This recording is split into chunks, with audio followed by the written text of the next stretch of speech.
What's going on, everybody? Welcome to Command and Console. My name is Jason. Today is another pickups video of just things I've added to the collection that I've not really kind of made footage for. Just like the stragglers, I suppose.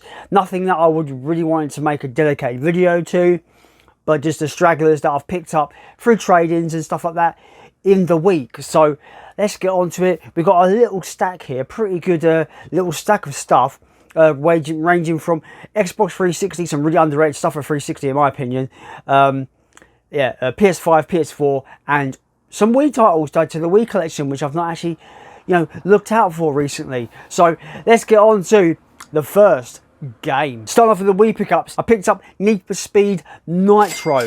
I've wanted this game for the longest time. It was definitely on the Wii list. I definitely wanted to add it to the collection. I think it would have been just one that I like Need for Speed games. Never played this one, so it was a new experience for me, a new game that I've not tried in the series. So I definitely wanted to give this one a look. Definitely. I played it as well, which is rare. It takes me ages to actually play games I pick up, but I played this one. Really fun. Really fun. If you want a straight up, stripped back racing game that focuses more on speed and kind of perfecting your drift to go around corners, this one is really good. Vibrant colours, colourful, all about speed and style, and yeah, really enjoyed this one. It's really cool, and also I like this, guys, when I'm talking about the Wii. It's got all of the control options, so it's a win-win. I played this with the GameCube controller, works perfectly fine.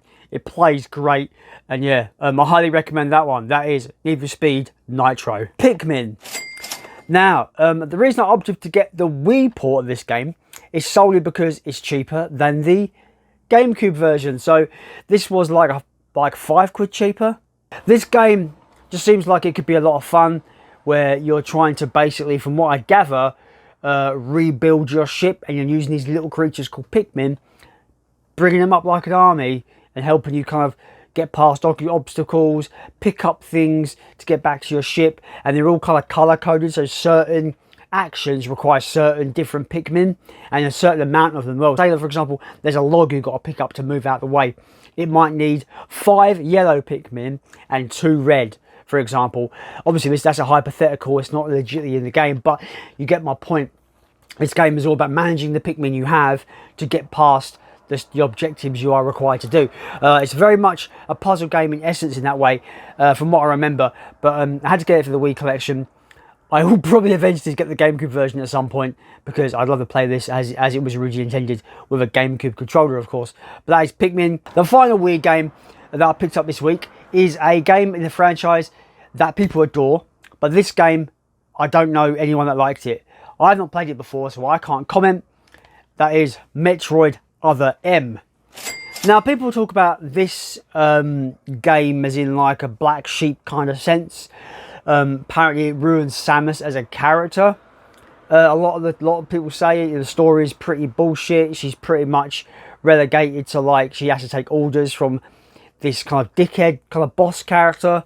The difference here is I'm here for the gameplay, not the story. So this game was quite interesting because it takes 2 elements of the Metroid universe. It takes the 2D gameplay and the first person gameplay from Prime and mashes them together. So you one moment you're shooting stuff in first person, like in Metroid Prime, for example, and then one moment it flips the camera sideways and you're doing the classic 2D Metroid.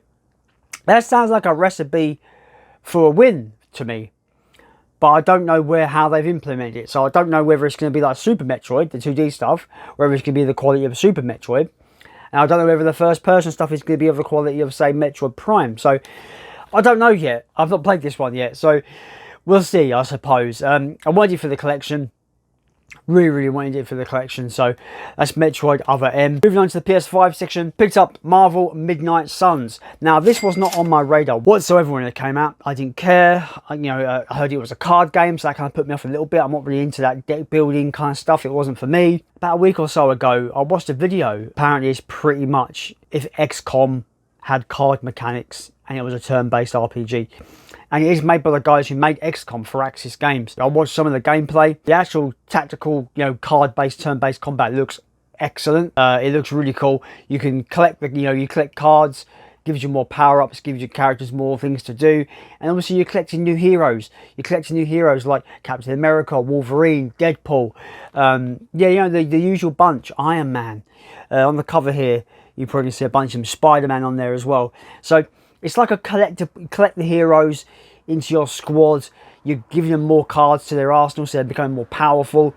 And it's just apparently from what people say, it's pretty decent. And from what I've seen from the gameplay, it looks awesome. So it's really cheap on PS5 at the moment. It's like £10-12. I got it in trade-in, so it wasn't water off my back kind of thing. So I thought 12 quid in CX, I wasn't going to pass it up. It looks awesome to me. It's funny how games are not on your radar, then all of a sudden, out of nowhere, I think it's been out for about a year or two, all of a sudden they're on your radar. It's really, really weird like that. But this game, all of a sudden, has taken my interest. That's Marvel Midnight Suns. Next PS5 game is Werewolf, the Apocalypse Earthblood. This game I have played before. It's one of those delightfully jank, awful games that I tend to find some love for. The game's dirt cheap, as you can see. This is £5 in CX for the PS5 version. I want it in the collection. It's a fun little game. It's kind of like part stealth game, part werewolf hack and slash, brawler kind of game. It's very rough around the edges. The stealth segments are not good. I'm going to put it that way. They're really bad. But when you turn into the werewolf and you start beating the shit and just ripping people to pieces, it has a little bit of fun there. And sometimes a little bit of fun can go a long way for me. Like I keep saying in these videos, guys, I'm a lot more forgiving when it concerns bad games and bad mechanics and bad things in games and jank. I'm more forgiving than most people. People might say I'm the problem in the games industry, in the community, that I will just buy any old shit. Bear in mind, I don't mind buying crap games, but I'm not paying stupid money. I always wait for them to go down to a £5, because why would I pay any more for a shitty game that is kind of jank and only has a little bit of fun? But Werewolf is one of those games I don't mind having in my collection. I love these like low budget kind of. They tried their best, guys, to make this game good, and some part of it are pretty decent, all things considered. Like the werewolf kind of brawler part is quite fun. Just ripping apart all these military guys. It's fun. The only downside about the werewolf segments, which are the best parts of this game, is that they are scripted events. You can't transform into a werewolf at will. There'll be a lengthy stealth section, and then you get into a bit where you're overwhelmed and you transform and you get into a big fight sequence. That's the downside of this game. If I could transform into a werewolf the whole time, it would have been great, but it is scripted. There are events where you only are a werewolf in certain points of the game. That's a downer, but this game is a little bit of fun there. That's Werewolf, the Apocalypse, Earthblood. Next up, we have some PS4 games. We've got a game called Strange Brigade. This game is a game I wanted to pick up again for PS4 because I sold a lot of my PS4 collection a long time ago, and I wanted to pick up the little smaller games that I used to have that I really enjoyed. Strange Brigade is a quirky, kind of like campy little kind of third-person horde shooter, but it's in the vein of, say, like Indiana Jones, that kind of like, archaeologist side of things. They try and find treasures, but all they uncover is ancient monsters and demons and shit, and you just got to fight.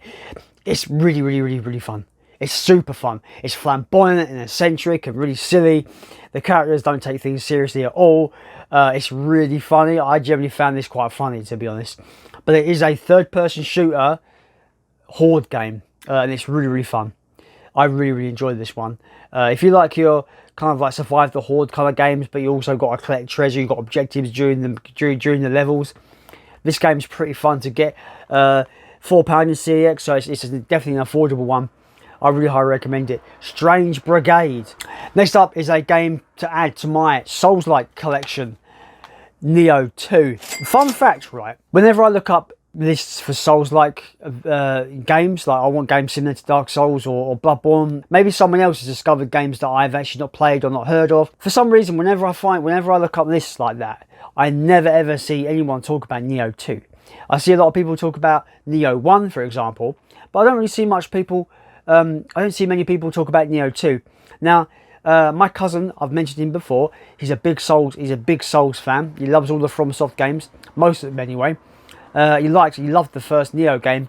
Couldn't get on with this one, but he's intrigued to see how I fare with it, because I loved the first Neo game. I thought it's great, and I'm up for checking this one out. I do think Neo is one of the better Souls-likes outside of the FromSoft games.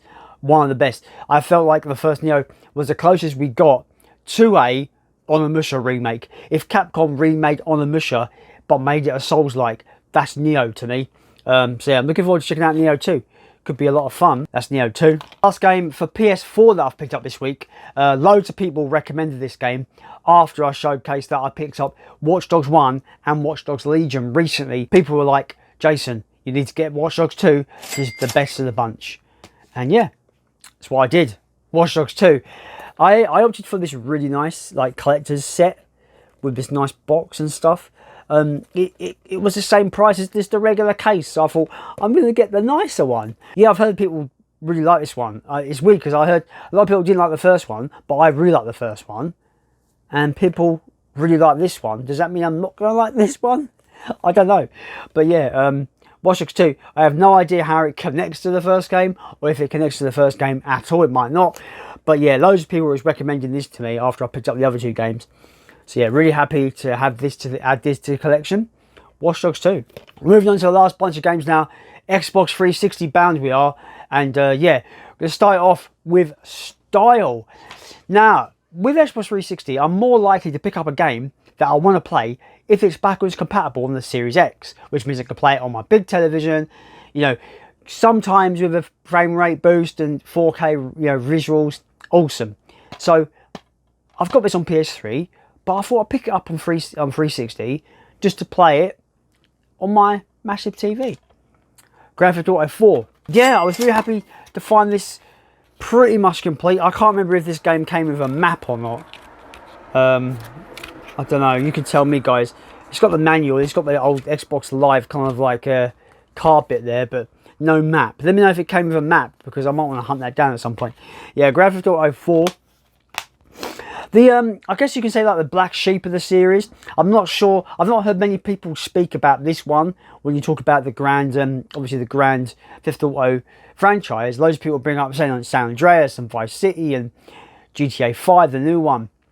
People don't really bring up this one.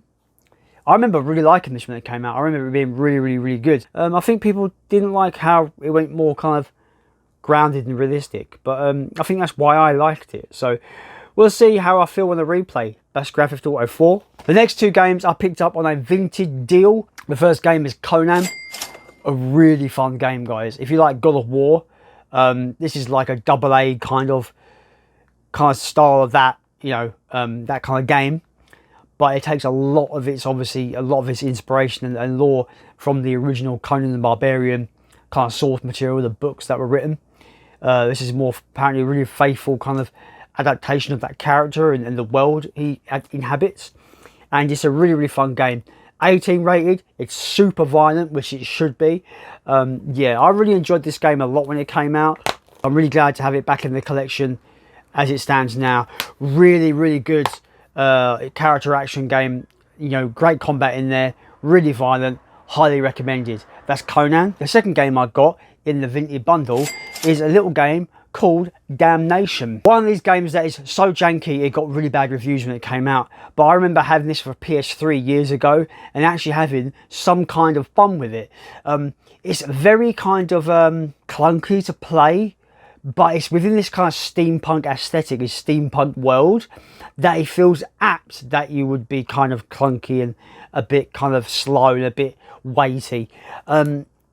And yeah, you've got this interesting kind of climbing mechanic in there. So you can climb all the buildings and jump on their rooftops and tackle enemies in certain ways. It's very vertical from what I remember.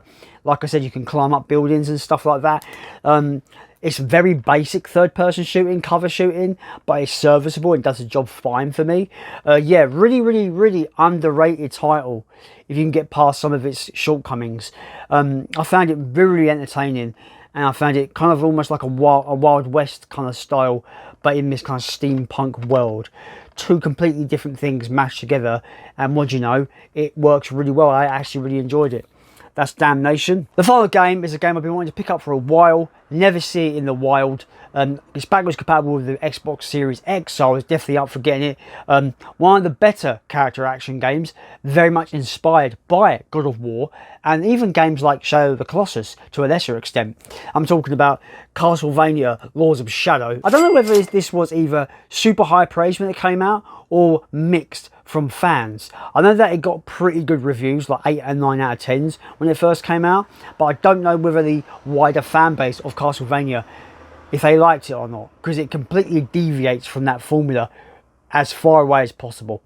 This plays like more of a God of War or a Devil May Cry or one of those, you know, hyper stylized character action titles, and that's probably why I really like this one.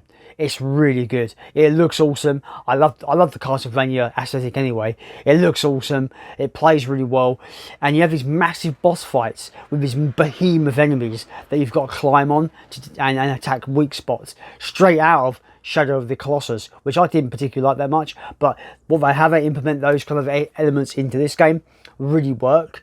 Yeah, really like this game. Really good. It's a really cool way to reboot a franchise and give it a different spin. I've heard the sequel is not as good, but I do want the sequel as well, because both of these games are backwards compatible. I am going to London Gaming Market next weekend, so I'm definitely looking to write up a list of games that I'm looking out for that I don't see around my area, and Castlevania Lords of Shadow 2 is going to be definitely one of those. But yeah, looking forward to replaying this one, and I'm looking forward to picking up the sequel as well at some point. That's Castlevania Lords of Shadow. So that's it, guys. That is the stack for this week.